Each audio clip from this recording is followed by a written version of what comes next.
বীরের মর্যাদায় শহীদের কাতারে দাঁড়িয়ে গেলেন ইরানের সর্বোচ্চ ধর্মীয় নেতা আয়াতুল্লাহ আলী খামেনি।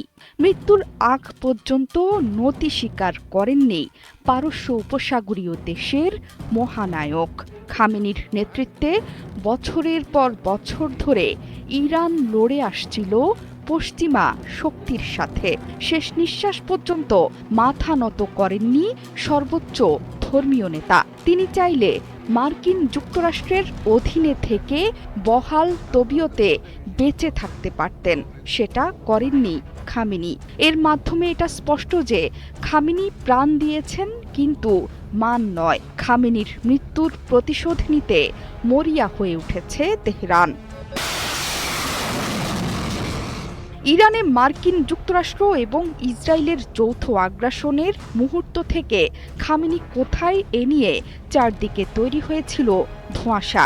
ইরান বারবার বলেছে খামেনি আছেন, তিনি সুস্থ আছেন, নিরাপদে আছেন, তাকে তেহরান থেকে সরিয়ে নেওয়া হয়েছে।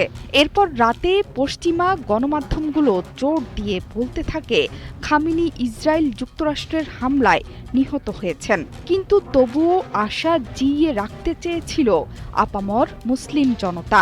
এই নেতৃত্বের মৃত্যু স্বাভাবিকভাবেই ইরানি যোদ্ধাদের মনোবল ভাঙতে পারে, সেই শঙ্কায় স্পষ্ট করে কিছু বলেনি ইরানি কর্তাব্যক্তিরা।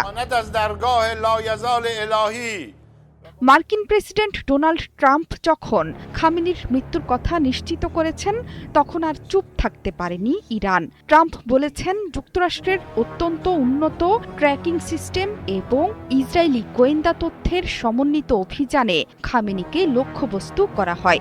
এরপর রাষ্ট্রীয় গণমাধ্যমে মহানায়কের মৃত্যুর খবর নিশ্চিত করেছে ইরান। একই সাথে আয়াতুল্লাহ আলী খামেনির মেয়ে জামাতা এবং নাতির মৃত্যুর খবরও নিশ্চিত করেছে ইরান। খামেনির মৃত্যুর খবর দিয়ে কঠিন জবাব দেওয়ার হুঁশিয়ারি দিয়েছে তেহরান।